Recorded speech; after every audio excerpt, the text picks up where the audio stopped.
Rádio Camélia está no ar 24 horas. Participem!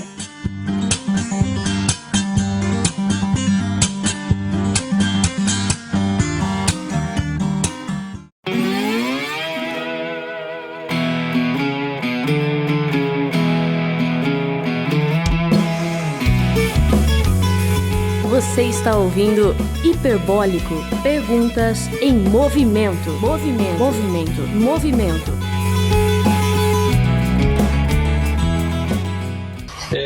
Também queria fazer o registro, né, da presença do Henrique, lá de São Paulo, que foi aluno do Alessandro Reina, lá pelo Claretiano.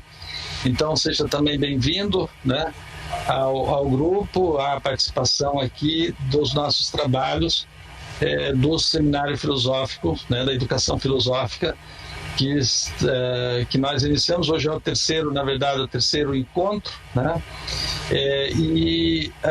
Estamos caminhando bastante bem, com o apoio do Paulo Dias aí, do Alessandro Reina e também do Douglas, na retaguarda aí, né, para gravação e também para a produção dos podcasts, enfim. É bem importante, porque assim fica lá no site do Unicef. Para quem não pôde participar das sessões anteriores, pode entrar lá no site e ouvir, né, nos podcasts que estão lá, né? Então, bem legal. Queria então já de antemão agradecer aí hoje a participação do Alex, né, e do Bernardo, do Alexander Machado, do Bernardo Kestring, que já são nossos participantes aí do Unicef já há muito tempo.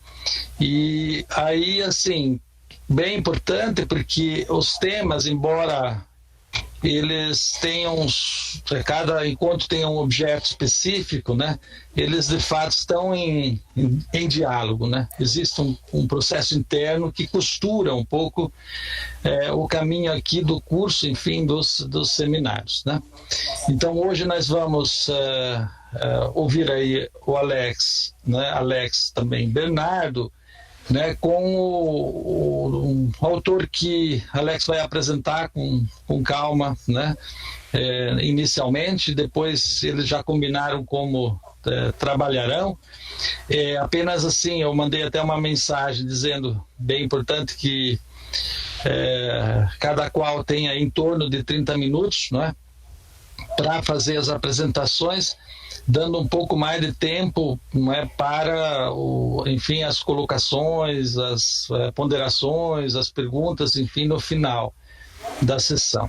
Lembrando que nós vamos tentar fechar a sessão entre até 2 horas de trabalho no limite, não passando muito disso. Os encontros que têm convidados, enfim, nós acabamos por passar um pouco do horário normal, né? Até porque quando são convidados, a gente também tem todo o cuidado em relação à palavra, enfim. Mas de qualquer forma foi muito, muito produtiva a nossa sessão passada, com a presença dos 2 convidados, né? E acho que tivemos uma ótima tarde, né, de trabalho, né? Então hoje a ideia é um pouco essa, que tanto Alex quanto o Bernardo têm em torno dos 30 minutos para apresentar um pouco o tema, né, que é a política neoliberal, né, da educação, né, a ideia da escola produtiva do capital humano, a partir de uma perspectiva aí do texto que todo mundo deve ter lido, do Laval, né, que é um autor que Alex tem se debruçado sobre ele em especial nos seus estudos. O Alex faz um mestrado, está na fase do meio aí para frente já, né, dos seus estudos, né? E o Bernardo já é um velho companheiro nosso aqui, né, do Unicef, e professor da rede também, do ensino médio e também do ensino superior, aí na área de filosofia. Tá bom? Então, passo aí a palavra então para Alex e Bernardo. Beleza, olá, boa tarde para todos e todas. O texto que a gente separou para trabalhar hoje é de um autor chamado Christian Laval. Ele é um autor francês que escreve junto com outro autor também da França, que é o Dardot, Pierre Dardot. Essa obra que a gente vai tratar, que a escola não é uma empresa, ela tem duas traduções no português. Ela tem uma pela editora Planta, que é uma editora de Londrina, é essa edição que a gente está lendo, e recentemente surgiu tem uma nova tradução pela Boitempo. Talvez essa da Boitempo agora seja mais fácil de adquirir do que essa da editora Planta que eu tenho. É uma obra de 2003, 17 anos atrás, entretanto uma obra extremamente atual, que conversa com os temas relativos à educação na atualidade, e assim, uma obra complexa no sentido de que são autores de leitura marxista, mas também são autores que conhecem Foucault. Então eles tentam aproximar essas duas leituras. Isso já é uma tentativa muito difícil de fazer, já é uma empreitada muito difícil, mas ficou interessante a maneira como eles apresentam, eles fazem essa perspectiva do neoliberalismo, de como isso funciona, como ele afeta as nossas vidas, a sociedade, como ele tenta reconstruir ou construir, na palavra deles, um novo capitalismo, e quais as implicações que isso tem para a educação. Quem vai se deter com mais calma sobre a educação é justamente o Christian Laval. E esse texto dele, que é um texto de 2013, na minha percepção, é um texto mais marxista. Ele vai, enfim, entrar num assunto que é difícil, é um assunto que sempre é espinhoso, que é a relação entre educação e mercado, entre escola e empresa. Então, para a gente que é de uma matriz marxista, a gente tem que sempre lidar com um reducionismo, uma crítica reducionista que nos é apontada, como se todas as esferas, todas as dimensões da vida estivessem submetidas a uma única dimensão, que é a econômica, e a partir da economia, então, se explica tudo. Não é bem assim, essa visão que, pelo menos dos últimos estudos marxistas que estão se debruçando sobre a educação, mas é um tema que, enfim, para a gente é muito caro, e o Christian Laval, no começo, eu vou apresentar para vocês, ele parece enveredar por esse caminho, de que a economia está subjugando mais uma vez a escola, e a escola, então, está se tornando mais uma vez não, mas está aprofundando esse processo de submissão, tá bom? Eu vou iniciar a apresentação, vou mostrar a estrutura da obra, uma estrutura geral, só para situar vocês, e daí na metade desse capítulo que a gente está lendo eu passo para o Bernardo fazer os complementos e aprofundar um pouco mais o que eu vou trazer agora no começo, tá? Uma obra que a gente vai ler é essa, da editora Planta, está ali a capa. A escola não é uma empresa, o neoliberalismo é em ataque ao ensino público, né? Depois de 2016, principalmente, com a reforma do ensino médio, nós estamos percebendo como que a economia está se aproximando cada vez mais da educação, da escola, seja para transformar ela num aparelho ideológico, uma leitura do Althusser, seja para reproduzir uma determinada cultura, uma hegemonia de uma cultura, lembrando um pouco o Bourdieu. O fato é que essa relação é cada vez mais direta, né? A gente não tem como esconder mais isso através de uma ideologia. Ela se apresenta cada vez mais direta, alterando currículos, alterando concepção de escola, organização da escola, produção, formação de professores. E agora, com a pandemia, cada vez mais. Porque entra um novo elemento que nós já estávamos, de certa forma, preocupados, que é a inserção de novas tecnologias, mediando a educação. E agora, enfim, nós já estamos aqui, inclusive, utilizando uma dessas tecnologias, mas é algo que preocupa ainda mais, porque se lá atrás ainda se acreditava na ideia de um currículo oculto, de uma certa cultura da escola capaz de se contrapor a esse processo de economização da educação, me parece uma interpretação minha nesse sentido, me parece que isso fica cada vez mais fraco, um argumento cada vez mais fraco de se sustentar, na medida em que você tem uma tecnologia mediando a uma relação educacional. Por exemplo, como é que fica a questão do currículo oculto, quando todas as relações passam pela tecnologia, passam através da internet, e a gente não tem como acessar quem controla o quê? Então, assim, como é que a gente vai mediar? Como é que uma noção mais simplista de currículo oculto, como é que eu vou transformar, como é que eu vou reler determinados conhecimentos, determinados conteúdos, para transformar esse conteúdo e passar para o estudante, incorporar uma visão minha de mundo, né? Uma educação nesse sentido faz isso, ela não é isenta, mas como é que fica essa possibilidade quando essa relação é mediada por tecnologia? Então a gente tem um controle total, nós temos um professor que passa o conteúdo, um professor que vai corrigir os trabalhos, então é algo preocupante, né? Então acho que essa obra vai nos explicar um pouquinho sobre todo esse momento. Então, ela está dividida em 3 grandes sessões, sessão 1, 2 e 3, e cada sessão dessa tem 4 capítulos. Então, nós estamos lendo na sessão 2 a escola sobre a produção do capital humano a serviço da empresa, e a sessão 1 a gente vai ler o capítulo 2, tá bom? Então, assim, eu preciso entrar num debate mais amplo para tentar situar como que essa obra ela se apresenta hoje, né? E esse debate que eu vou situar ele tem que vir de uma leitura histórica, de uma transformação do capitalismo, principalmente após a década de 70, que é quando tem essa virada neoliberal.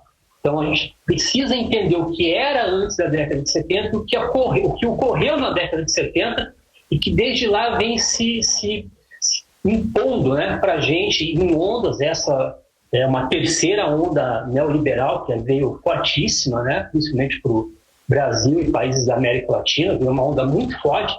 Então, para a gente entender o que é a escola neoliberal, qual é o modelo dessa escola, a gente tem que voltar lá atrás para ver o que aconteceu, qual foi a ruptura que houve na década de 70 e quais as concepções de neoliberalismo que estão em jogo, quais concepções que estão sendo discutidas nesse momento.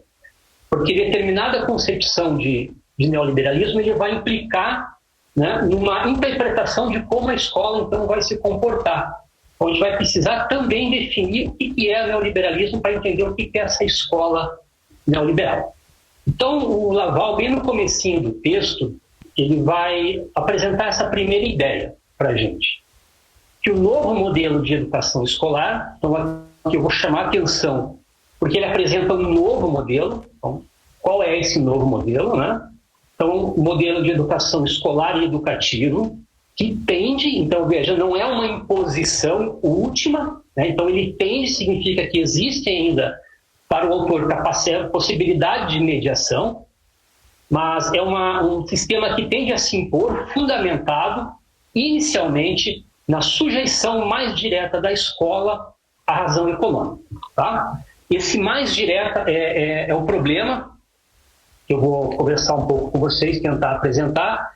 No Brasil existe um debate interessantíssimo a partir da finalzinho da década de 70, início da década de 80, sobre essa sujeição, sobre esse vínculo entre escola e empresa, né? Se o vínculo existe, se não existe, se ele é direto, se ele é unilateral, se ele tem uma possibilidade de ser dialético ou não. Então tem toda uma tradição, digamos, de crítica, né, a essa aproximação entre economia e escola, empresa e escola no Brasil, e ela tende a se reaquecer a partir principalmente de 2016, né, por conta da reforma do ensino médio, que tenta, de uma forma um pouco estranha, submeter o currículo do ensino médio a uma nova formação para uma nova economia, que está uma coisa muito aberta, que não sabe que indivíduo, que concepção de indivíduo, que concepção de escola, que concepção de trabalho se pretende. Então, já estão aparecendo estudos investigando esse vínculo, né, essa sujeição mais direta que o Laval comenta aqui. Historicizando um pouco esse vínculo, essa relação mais direta, a gente precisa retornar à década de 70 para o que se convencionou chamar a teoria do capital humano, né? Eu até coloquei ali, entre aspas, o aparecimento da economia da educação. Coloquei aparecimento porque na escola clássica de economia, dos clássicos, né, Adam Smith, Marx, Ricardo, essa ideia já aparece, essa relação entre economia e educação.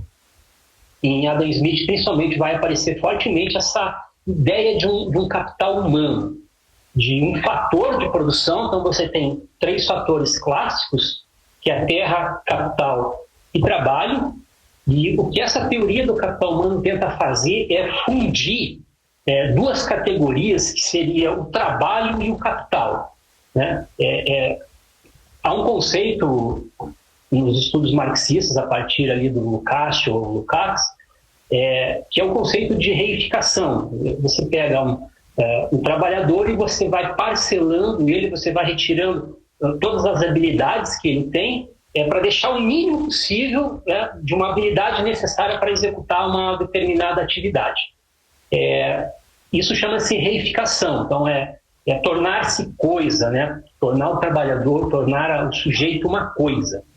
E no período do capital humano, há uma coisa interessantíssima, porque o capital se torna humano e o humano se torna capital. Então, há uma confusão total, né? Me parece que cada vez mais, então, sujeito a uma forma mercadoria, né? Como tudo se apresenta na sociedade capitalista, como se fosse uma reificação em última instância, né? Então, a subjetividade do sujeito ela é completamente eliminada e só se mantém ou só se constrói, né? Uma determinada subjetividade ligada à economia. Então, é um conhecimento válido enquanto ele for válido para a economia. Se não é válido para a economia, então esse é um conhecimento que ele não vai ser sistematizado, ele não vai passar para dentro da escola, ele não vai ter a reprodução desse conhecimento, ele vai ser simplesmente eliminado, né? Em que medida isso vai ocorrer, a gente ainda está vivendo e vai ainda observar isso por um longo tempo. Tá? É curioso que essa teoria do capital humano, que surge lá na década de 70, justamente na Universidade de Chicago. A Universidade de Chicago ela foi um centro, digamos aí, um aparelho mesmo ideológico, mas não só ideológico, sobretudo político, porque os economistas que se reuniam na Universidade de Chicago, por exemplo, Theodor Schultz, que é um dos idealizadores dessa teoria do capital humano, o Gary Becker, ambos ganharam o Prêmio Nobel de Economia, como talvez o seu mais ilustre representante da Universidade de Chicago, que é o Friedman. Então, da Universidade de Chicago, desse universo que vão sair as políticas neoliberais, não só como uma ideologia, mas como uma interferência prática na sociedade, né? Uma interferência real, uma interferência material. Vou falar disso um pouquinho mais ali para frente. Então, qual é a ideia, de uma maneira muito geral, qual é a ideia que está por trás da teoria do capital humano? O conhecimento, a capacidade de inovação, né? Schultz já usava esse termo, inovação, de uma leitura de Schumpeter também, né? É uma ideia de que inovação, um certo espírito capitalista de empreendedorismo, seria um ativo intangível da empresa, ou até mesmo de uma determinada economia, responsável por levar essa economia a patamares de crescimento e desenvolvimento, patamares que não são explicados pela simples combinação de capital, terra e trabalho. Então, se você juntar capital, terra e trabalho numa dada medida, você espera um determinado retorno. Acontece que quando esse capital se junta com o humano, que ocorre esse fenômeno de uma inovação, o resultado que você tem da junção desses 3 valores é um resultado que não se explica só a partir desses 3 valores. Então, é como se acontecesse algo mágico ali, que leva, então, a economia a ter patamares muito grandes, grandes patamares de desenvolvimento econômico. Junto com essa ideia de desenvolvimento econômico, então uma teoria do desenvolvimento, vem junto uma parte ideológica, que é a questão da distribuição dessa renda. Então, você desenvolve, você cresce, você distribui a renda e você vai eliminando as desigualdades sociais. Então, vocês já começam a perceber como que esse discurso ele já se apresenta numa espécie de legitimação da escola.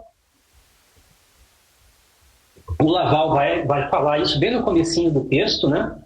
A escola hoje vive uma crise, não só hoje, mas ele vai dizer desde o surgimento, né, dessa teoria do capital humano. A escola vive uma espécie de deslegitimação, uma crise, né, de entendimento do que é a escola, dados os ataques que a escola então sofre de um campo mais à esquerda, e vê na escola uma possibilidade de emancipação, né, uma coisa mais utópica, uma espécie de emancipação por cima, como se somente então ao se construir novas ideias isso seria suficiente para emancipar o sujeito. Aí tem que se perguntar, emancipar para onde?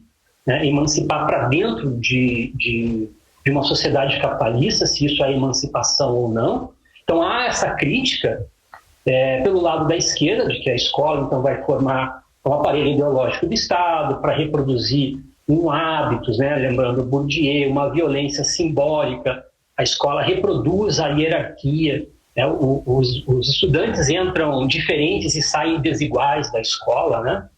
E pelo campo da direita, a escola também sofre críticas de que a escola ela ainda é aquele currículo dos doutores, de uma cultura elevada, né? Lembrando a pedagogia histórico-crítica, de saberes constituídos historicamente. Então, pelo lado da direita, faz a crítica dessa humanidade, né? Da cultura dentro da escola, que isso não serve para muita coisa, e que no lugar disso, então, a gente tem de fato que formar para o mercado de trabalho, formar para a empresa. O fato é que essas duas críticas elas vão ser solapadas, né? Elas meio que se desmontam conforme o neoliberalismo chega na educação e vai ganhando força, né? Ele embaralha tudo isso, né? Também é uma característica da pós-modernidade, né? Então, retornando ali, a teoria do capital humano, então, ela vai trazer para a educação como se a educação fosse uma coisa messiânica, sem grandes investimentos ou mudanças estruturais, mudança de classe na sociedade. Então, a educação vem pelo alto, né? Uma coisa messiânica, um espírito que vai se apresentar, vai formar determinados indivíduos, esses indivíduos vão inovar, vão construir coisas novas na sociedade, e haverá um crescimento, e a partir do crescimento do bolo, a gente vai dividir esses pedaços e ter uma redução da desigualdade social. Esse é um discurso que é muito presente hoje, né? Qualquer programa político, você vai ver isso. Agora, com a saída do ministro da Educação, isso vai ficar cada vez mais latente, esse discurso. É um discurso que vai vindo de um certo campo progressista, né? Tentando usar como argumento a ideia de que a escola ela tem uma legitimidade enquanto ela produz capital humano. Tá? E essa teoria do capital humano ela se divide em dois grandes segmentos, né? Então, um segmento vai falar dos aspectos macroeconômicos, que foram esses que eu acabei de abordar. Então, o crescimento de uma nação depende do nível de capital humano. É algo que acaba naturalizando, né, a desigualdade, acaba naturalizando todo um processo histórico de desenvolvimento desigual, né, do capitalismo. É interessante que o Schultz, né, nesse aspecto macroeconômico, ele usa o exemplo do Japão. Ele vai dizer, bom, olha o Japão, ele sai da Segunda Guerra destruído, né, sem pessoas, sem terra, sem capital, né, uma nação que tinha que se reconstruir.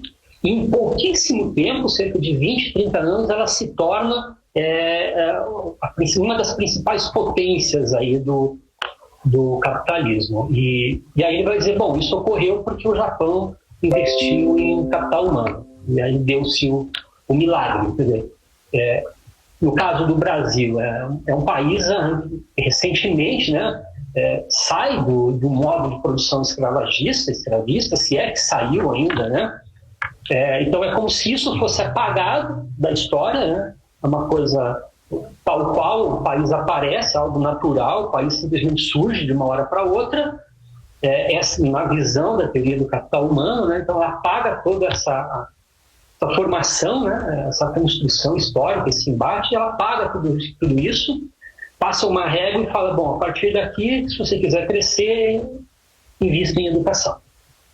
Então esses são os aspectos macroeconômicos que hoje ainda são utilizados a partir por exemplo, do ranqueamento, né? Os ranqueamentos internacionais, comparando diferentes sistemas de ensino. O que está por trás desse ranqueamento é que uma determinada nota num determinado teste implica que aquele país tem um desenvolvimento X de capital humano. Portanto, sinaliza para o grande capital que aquele país é um mercado a se investir. Seja porque você vai ter consumidores para essas novas mercadorias, seja porque você vai ter uma mão de obra, você vai ter uma construção, um arranjo, né, produtivo que vai permitir que essas empresas se desenvolvam aqui. E tem aspectos microeconômicos. Então, assim, esses aspectos macroeconômicos é um pedaço da teoria do capital humano que ela vem perdendo força. São poucos os trabalhos hoje nesse caminho, tá?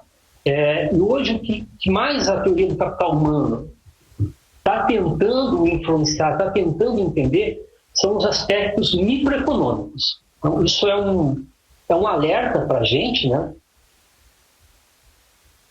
Imaginar que a economia não vai pensar a pedagogia, que a economia não vai pensar currículo, que a economia não vai pensar a cultura escolar.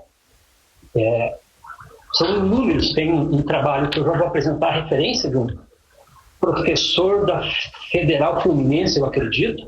Ele tem uma dissertação interessantíssima, mapeando os inúmeros trabalhos que existem relacionados a esses aspectos microeconômicos da teoria do capital humano. Então, esses aspectos eles vão se concentrar em entender os modos de funcionamento dos sistemas escolares.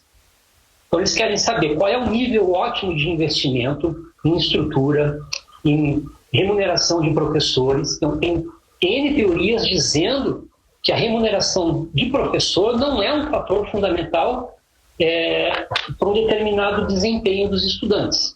Então, você veja, tem estudos dizendo se você mistura classes sociais na escola ou não, né?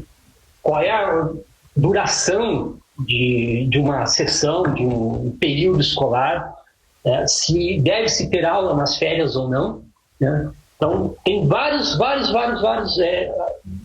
estudos para esses aspectos microeconômicos, tá? Então, assim, foi uma apresentação muito rápida, apesar de que ela consumiu um certo tempo, mas foi uma apresentação muito rápida tentando contextualizar de onde é essa teoria do capital humano e como ela se divide, como é que ela está, o seu estado da arte, digamos, atualmente, né? Junto com a teoria, assim, alguns anos, provavelmente uma década depois ali, já provavelmente na década de 70, tem alguns trabalhos, surge uma corrente de crítica, tá? Não é a única, existem outras correntes, a teoria do currículo, né? A escola como cultura, a cultura escolar. Você tem outras teorias críticas à teoria do capital humano, mas eu separei apenas uma vertente dessa crítica, que são assim chamadas teorias da reprodução, né? Isso lembra aquele vínculo direto, né? Que a gente estava comentando ali no começo, essa vinculação. Então, essas teorias elas tentam fazer uma crítica a esse vínculo direto e positivo, assim chamado da teoria. Positivo porque é um vínculo então da economia com a educação, positivo no seguinte, que isso vai trazer um crescimento, né? Então, essas teorias da reprodução elas vão inverter esse sinal e vão compreender essa relação entre economia e educação não pelo vínculo positivo, mas pelo negativo, né? Externalidades, digamos, negativas que essa economização da economia traz. Uma divisão, né, uma vertente também dessa teoria da reprodução é a teoria da reprodução social, do Althusser, né? Uma bibliografia importante ainda, né? que vai definir, vai dividir a sociedade, né, em aparelhos ideológicos, né, e vai dizer que a escola, então, é um aparelho ideológico do Estado, que exerce uma violência simbólica, né, e muitas vezes acaba até exercendo uma violência material mesmo. Ela também tem essa possibilidade. Temos aí depois a teoria da correspondência, isso já é de uma sociologia da educação norte-americana, né, do Bowles e do Mintz, que vai mostrar que a escola ela funciona como se fosse um sistema de correias, em que a empresa, a economia se estrutura de uma forma e essa estrutura passa para dentro da escola. Então você tem horários, você tem uma certa hierarquia a responder, você investe, você tem uma certa meritocracia, então você entrega suas tarefas em dia, você tem um retorno por aquilo, né? E existe também uma terceira vertente, que é a da reprodução cultural do Bourdieu. Então, a escola ela vai causar, de certa forma, ela é responsável por uma violência simbólica, no sentido de que ela vai hegemonizar uma visão da sociedade, né? Uma visão hegemônica para todo mundo. Portanto, ela não vai elevar todo mundo, mas ela faz uma divisão entre a cultura que serve e a cultura que não serve, e vai meio que uma espécie de marcar aqueles indivíduos que vêm de classes mais subalternas e encaminhar eles para um outro local que não aquele das posições dominantes ou de tomada de decisão. Então, essas são algumas críticas que foram feitas lá no começo, né? Talvez o Bourdieu nem tanto, mas foram críticas que se apresentaram contra a teoria do capital humano. Tá? Isso não significa que o debate acabou aqui, então ainda tem um sério debate, né? Muito rico tentando relacionar isso com cultura escolar ou não. Né? Enfim, Bourdieu, principalmente, acho que é um autor que não perdeu o seu status e que é cada vez mais importante. Tá? Então, começamos a falar da teoria do capital humano, dei uma apresentação breve de como ela surgiu, enfim, qual é a sua forma geral, as críticas, principalmente fora do Brasil, né, ali do Bourdieu, do Althusser, mas no território, né, no Brasil também nós temos um rico debate sobre esse vínculo, sobre essa relação direta entre escola e educação. Então, inicialmente chega esse vínculo positivo, né, uma teoria do capital humano. É curioso que essa teoria chega assim quase que imediatamente, do momento que ela é elaborada, ela é formalizada, enfim, colocada no papel na Universidade de Chicago, ela começa a se reproduzir muito rapidamente pela América Latina. E ela chega já, assim, no comecinho da década de 70, ela já chega no Brasil por intermédio de um economista chamado Carlos Langoni, da Fundação Getúlio Vargas. O Langoni, hoje, ele é considerado uma espécie de guru do Paulo Guedes. Então, ele tem encontros semanais, né, com o Paulo Guedes para instruir o Paulo Guedes sobre questões econômicas. Então, o Langoni estava fazendo doutorado, foi aluno do Schultz, foi aluno do Friedman, então ele absorve tudo isso e apresenta isso, insere isso, né, nas políticas educacionais, tá bom? Então, no Brasil também há essa crítica do reprodutivismo, né, que eu apresentei ali anteriormente. Há uma crítica também sobre a dualidade estrutural da educação brasileira, aquele debate se o ensino médio, por exemplo, se ele vai ser um ensino propedêutico, se ele vai ser um ensino profissionalizante.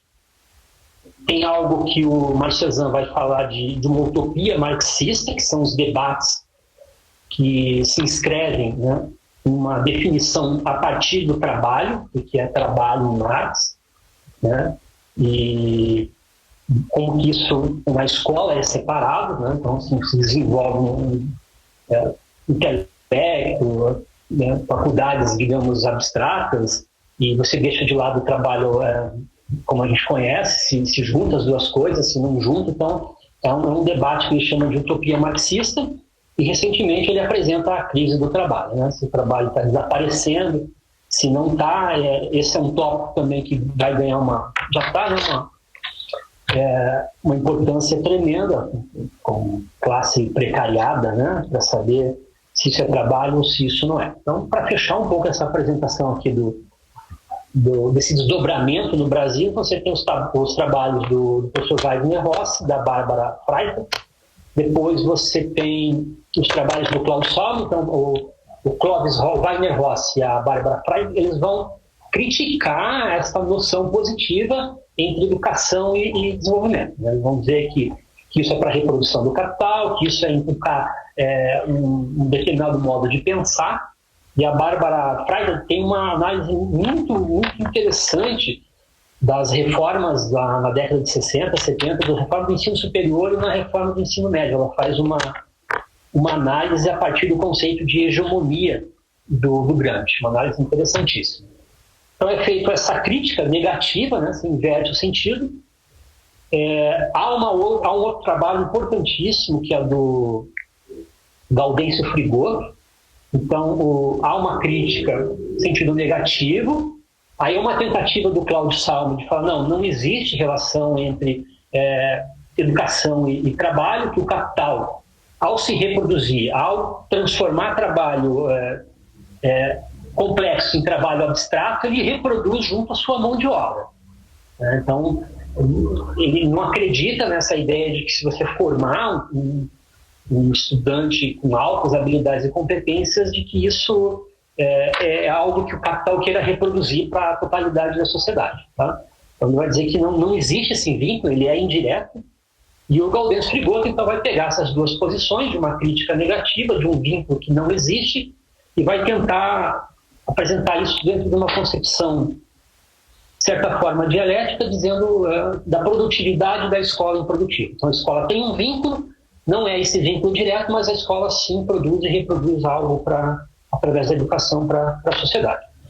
Então, veja, aquela noção de capital humano que o Laval está trabalhando no texto que a gente passou, ela tem uma longa história desde a década de 70, né, permeada de diferentes caminhos, diferentes interpretações, diferentes debates, seja pela educação, seja pela crítica marxista, seja pela economia, mostrei ali, né, aspectos macro e microeconômicos. Então, a gente escuta capital humano e é algo meio natural hoje, né, para a gente. Então, é importante resgatar essa historicidade do conceito para que a gente possa dar conta da crítica e da proposição de uma outra escola, de uma concepção de educação.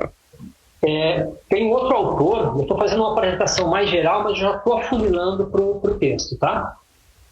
Tem um outro autor que eu já apresentei no grupo, um autor que eu gosto bastante, apesar de que eu só li um artigo dele, mas é um artigo que eu sempre volto para a leitura, que é esse Frank Radke Olaf, né? A educação na constelação pós-nacional. Então ele vai falar desse enfraquecimento da legitimação e do controle democrático. Então, nós falávamos de um problema de legitimação da escola. A escola, a cultura escolar, ela tem que ser retirada da escola para que prevaleça um conhecimento valorizado economicamente, e isso é a única forma hoje da escola se legitimar. E o Frank Olaf vai falar um pouco disso na União Europeia. Então ele percebe lá uma tripla economização do que ele fala, que é uma aproximação entre educação e economia, a transformação de um direito, né, que é a educação, em uma mercadoria, e como que isso se processa no nível operacional e as formas de mediação dessas forças, tá? O conceito que o Laval vai trabalhar, ele vai juntar essas três esferas, né? Essa tripla economização, o Laval ele junta. Então ele vai pensar economia, educação, direito, mercadoria, nível operacional, gerencial, estruturação da escola, dentro de uma crítica que ele faz a essa escola neoliberal, tá? Então, o que vem a ser essa escola neoliberal? Então, o Laval vai definir. A escola neoliberal, ela designa um certo modelo escolar que considera a educação como um bem essencialmente privado. Eu quero aqui frisar Então, a definição que ele dá de um bem essencialmente privado e cujo valor é, antes de tudo, o valor econômico, né? Ou o Schultz vai falar só valor econômico. Então, veja, a escola neoliberal é um modelo considera um bem essencialmente privado. Esse caráter do público, do privado, ele vai ter uma inversão a partir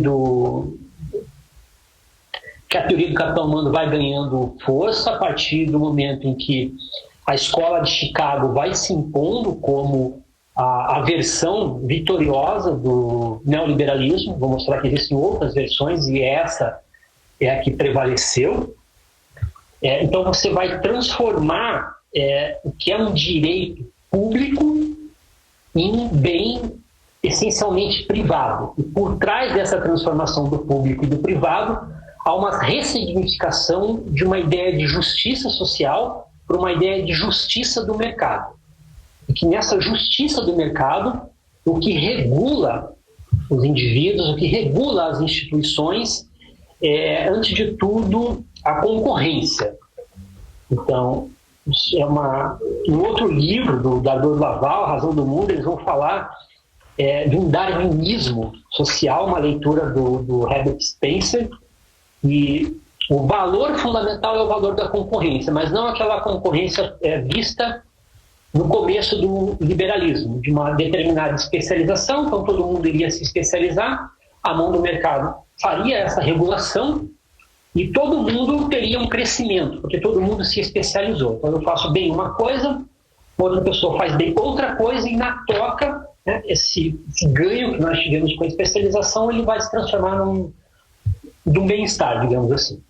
Não é essa a ideia que está por trás do neoliberalismo, portanto, não é essa a ideia, não é esse valor que está por trás da escola neoliberal. A ideia é que você leva a concorrência ao último, o único valor que vai organizar, então, o único critério, a ética dessa sociedade neoliberal é a concorrência, só que nessa concorrência nem todos vencerão, apenas alguns. É uma espécie de um Big Brother, o Paulo Arantes fala disso no livro, todo mundo vai participar, quase todo mundo vai perder, a gente vai dar risada e vai aplaudir para que uma pessoa só vença, e a gente vai achar isso a coisa mais normal do mundo. Tá? Esses são os valores que estão por trás da escola neoliberal. Mas, enfim, essa escola neoliberal é fruto de qual neoliberalismo? Né? O neoliberalismo virou uma espécie de um conceito guarda-chuva, que tudo que a gente acha que está ruim hoje na sociedade é culpa do neoliberalismo. A gente não se pergunta conceitualmente o que é o neoliberalismo, de onde surgiu, e acaba agregando tudo isso. Né? Isso é um discurso, principalmente a partir da década de 70, no Brasil muito fortemente, na década de 90, que a esquerda vai incorporando e vai usando como uma palavra de ordem, né? Dizendo tudo culpa do neoliberalismo. Eu achei esse artigo que eu recomendo para vocês, é um artigo do ano passado, em que ele pergunta o que é neoliberalismo, e ele vai traçar um pouco a história do neoliberalismo, algo que o Dardot e o Laval também fazem na Razão do Mundo, mas aqui o Andrade faz de uma maneira mais enxuta, mais fácil talvez de entender. Tá? Então ele vai situar, o Perry Anderson também, ele vai situar o surgimento dessa visão neoliberal, né? De um mundo, de uma sociedade neoliberal, a qual a escola, então, se apresenta como formadora dessa consciência, dessa ética neoliberal, desse sujeito neoliberal. Ele vai situar isso nas reuniões que ocorreram no colóquio Walter Lippmann, em 1938, e depois uma outra reunião na Sociedade de Mont-Pelerin, em 1947. Então, ali você tinha várias correntes de neoliberais com aquela utopia de um livre mercado. Né?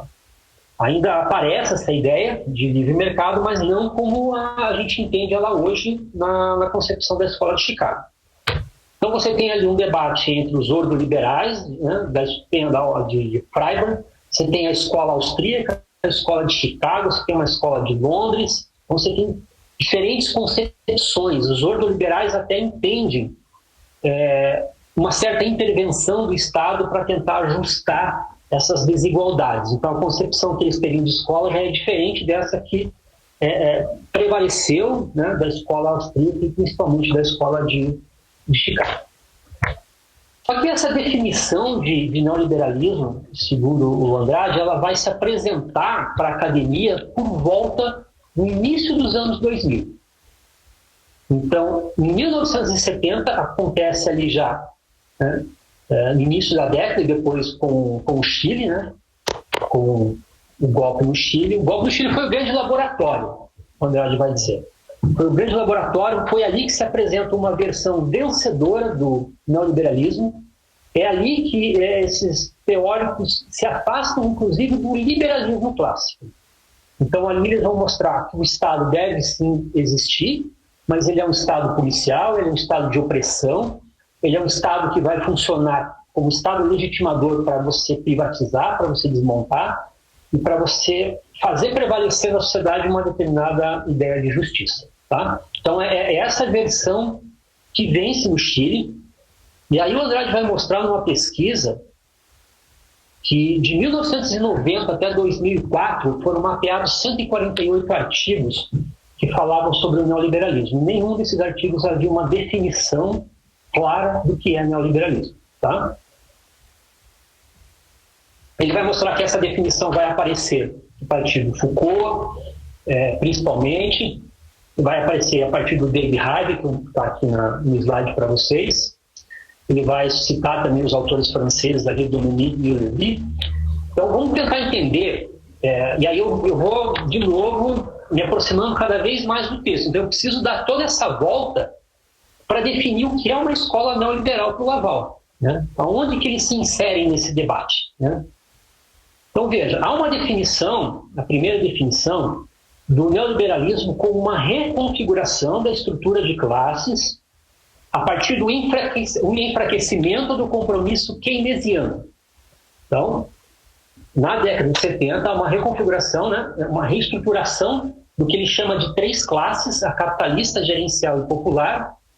Do compromisso keynesiano, a classe gerencial e popular, havia ali, então, uma ligação entre elas, né, que fez prevalecer um determinado modelo de sociedade, e que esse compromisso entre a classe gerencial e popular, ele se desmonta e a classe gerencial vai se ligar mais uma vez à classe capitalista, e a partir dali você tem uma nova visão de sociedade, que ele vai chamar isso de neoliberalismo.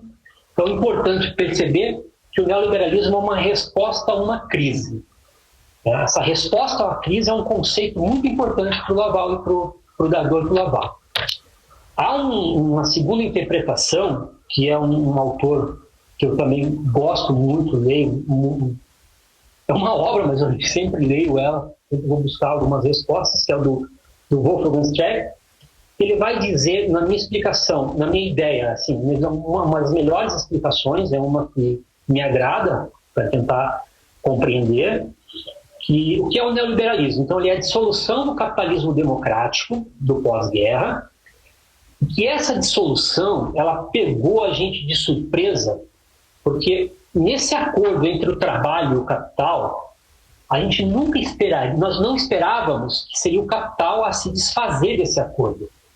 Sempre imaginávamos, por exemplo, em 68, né, 1968, que seria o trabalho a se desfazer, seria o trabalho a controlar cada vez mais o capital. Né? Ninguém imaginava que seria o capital que ia se apresentar como um agente, de que o capital, enquanto classe, seria ele a romper essa ligação. Né?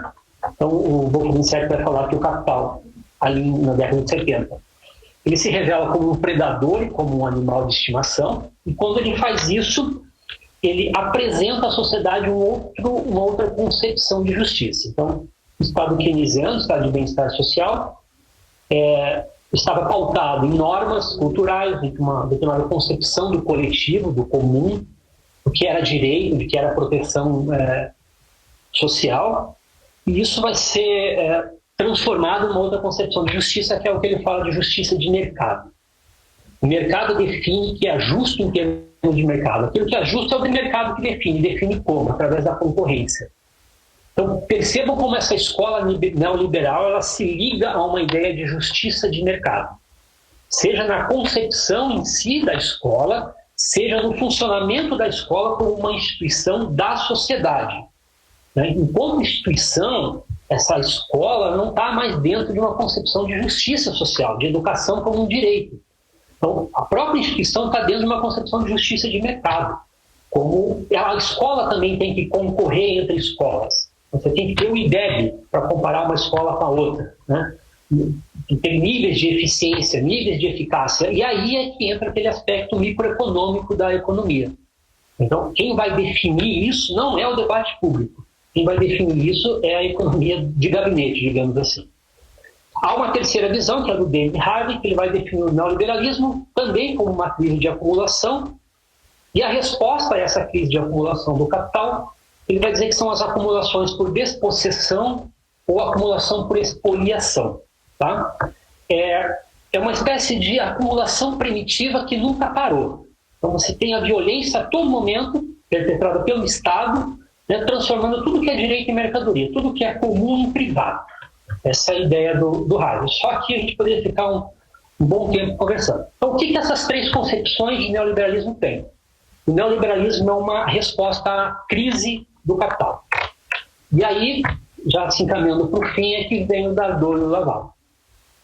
Mais ligados a uma concepção, uma leitura a partir do Foucault, eles vão dizer que é tudo aquilo, né? É a resposta, sim, a uma crise de acumulação, entretanto, não é só uma resposta à crise de acumulação.